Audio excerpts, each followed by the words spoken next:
Good morning everyone. Hope so that you all are fine at your house. So now today we are going to start with the exercise of our chapter number 4, the Vedic age. So starting from the tick the correct answer, or you can say the multiple choice question. The first one is, which is the oldest Veda? सबसे पुराना वेदा कौन सा है? ऋग वेदा. Which Veda has been included in a UNESCO in the list of the literature signifying world human heritage?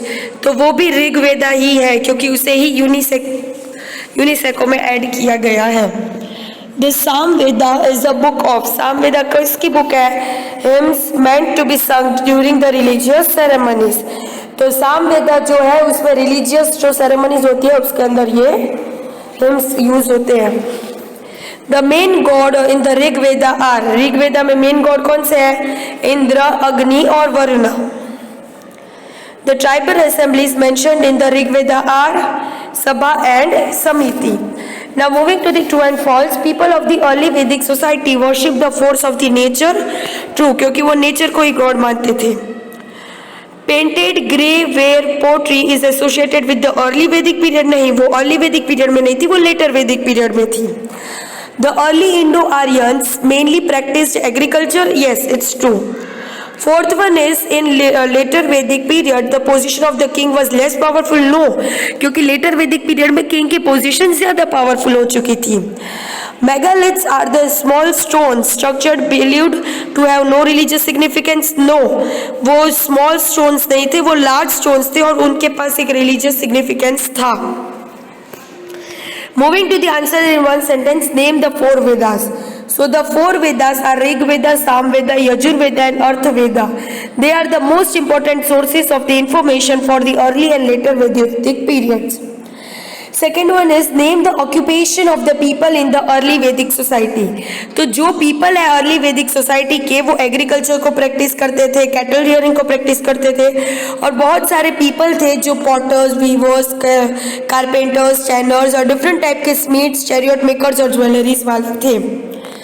Third one is, with which culture is the painted grey ware associated, and name some extracted sites. So the painted grey ware pottery was associated with the later Vedic culture, और Hastinapur, Kasumbi and Arthjinkari in Uttar Pradesh are some of the excavated sites जो उसके साथ associated थी.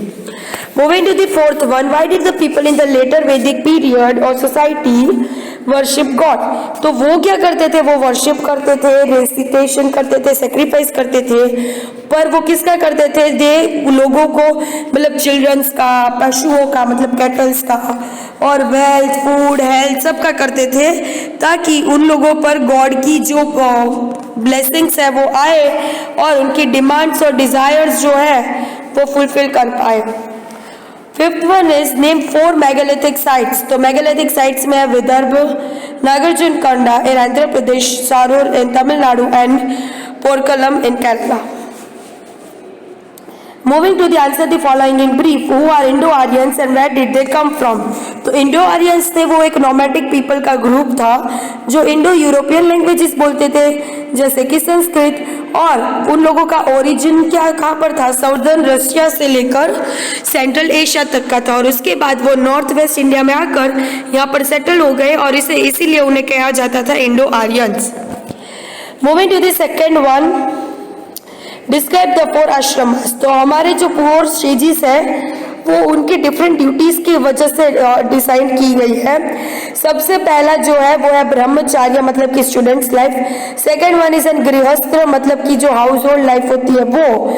Third one is an वनप्रस्थ, और you can say the life of the hermit. And last में आएगा संन्यास, मतलब कि जहाँ पूरे वर्ल्ड से आप दूर चले जाओगे भगवान का नाम लेने के लिए, that is known as an sannyas. So third one is, in which 2 ways do you think the life of a Rajan was different from that of the Dasa? तो राजन जो था वो पूरे ट्राइब का रूलर था, वो अपनी ब्रेवरी और एबिलिटी की वजह से ट्राइब वाले लोग उसे क्या बनाते थे? राजन बनाते थे. वो कोई भी डिसीजन ले सकता था अपनी तरीके से, लेकिन दासा जो है वो एक स्लेव और सर्वेंट है, वो फ्री नहीं है कहीं भी जाने के लिए, उनकी अपनी जिंदगी बिताने के लिए वो फ्री नहीं है, वो खुद के डिसीजंस नहीं ले सकता है. सो ये डिफरेंस है एक राजा और, मतलब एक दासा और एक राजन में।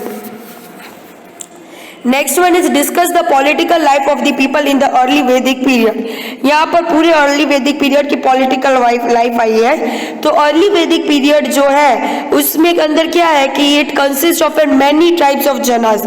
उसके अंदर बहुत सारी ट्राइब्स होती है जिसे कहते हैं जनास। सारी ट्राइब का खुद का राजन होता है। वो राजन इलेक्ट होता है from the bravery and ability जो उन्होंने वॉर्स में देखी होती है। और यहाँ पे जो सन्स होते हैं राजा के वो ऑटोमेटिकली राजन नहीं बन जाते अपने पापा की डेथ के बाद, क्योंकि ये जो जगह है वो हेरिडेटरी नहीं है, ये उनकी एबिलिटीज पर डिपेंड करती है। और ऋग वैदिक राजन्स जो थे वो टैक्स नहीं कलेक्ट करते थे और बाकी सब लोग जो मेंबर्स थे ट्राइब के वो ऑटोमेटिकली वॉलंटरीली उन्हें पे करते थे। और राजन जो थे वो डिसीजन लेता था सभा समिति सबका, और वुमेन्स को भी अलाउ किया जाता था सभा में आने के लिए। और उससे इन एडिशन जो राजन्स थे, जो प्रिस्ट थे, जो पुरोहित थे, वो सारे बहुत ही इंपॉर्टेंट लोग थे वहाँ के। और वो लोग हेल्प करते थे राजन की कि दूसरे जो नॉर्मल पीपल्स हैं उन लोगों के प्रॉब्लम सॉल्व कर पाए। और सेनानी जो होते थे, जो मिलिट्री कंपेनियंस होते थे, जो वॉर में हेल्प करते थे, वो भी राजन की हेल्प करते थे। Fifth one is in the later Vedic period many changes took place in the religious practices। मतलब कि यहाँ पर हम रिलीजियस लाइफ के बारे में डिस्कस कर रहे हैं। तो रिलीजियस प्लेसेस में बहुत सारी चीजें बदल गई थी। प्रजापति जो थे the creator, Vishnu the preservers, Rudra and Shiva the destroyers, वो सारे एक बहुत ही पावरफुल डाइटीज थे। दो की उनकी जो प्रेयर्स थी वो रिसाइटिंग थी और वो बहुत कम इंपॉर्टेंट थी, लेकिन वो सेक्रीफाइसेस भी करते थे बिकॉज वो बहुत ही ज्यादा एक्सपेंसिव और कॉम्प्लेक्स होते थे। और मोस्ट इम्पॉर्टेंटली वो पब्लिक सेक्रीफाइस करते थे, अश्वमेध और राजसूय सेक्रीफाइस जैसे। Moving to the fifth one, the answer the following in detail. Write a note on the Vedas. तो वेदा जो है वो एक संस्कृत वर्ड है विद, जिसका मतलब है कि विजडम या नॉलेज। और वेदास जो है वो collectively poems, hymns, short compositions और इनिशियली जो कंपोज किए गए थे ओरली, उसे हम कहते हैं वेदास। टोटल 4 टाइप के वेदास है, ऋग्वेद, सामवेद, यजुर्वेद, अर्थवेद। ऋग्वेद क्या है? ऋग्वेद इज द ओल्डेस्ट वेदा जिसके अंदर 1028 हिम्स है, सूक्तास है और जिसे हम कहते हैं वेल सेड। सामवेद के अंदर हिम्स है जो कि स्पेशल प्रीस्ट गाते हैं on the religious ceremonies and sacrifice. Yajurveda के अंदर रूल्स है रिलीजियस सेरेमनीज के, सेक्रीफाइस और रिचुअल्स के। और अर्थवेदा के अंदर collection of the songs, spells, magic charms to ward off the evil spirits. Second one है compare and contrast the life of the early and Vedic period. तो अर्ली वैदिक सोसाइटी जो थी उसके अंदर जो ट्राइब्स के डिफरेंट ट्राइब्स थे उन्हें जानास कहते थे। द अर्ली वैदिक पीपल जो थे वो हर्ड्स रखते थे, domestic cow, bull, ox, horse, sheep, goat, dogs, ये सब वो रखते थे।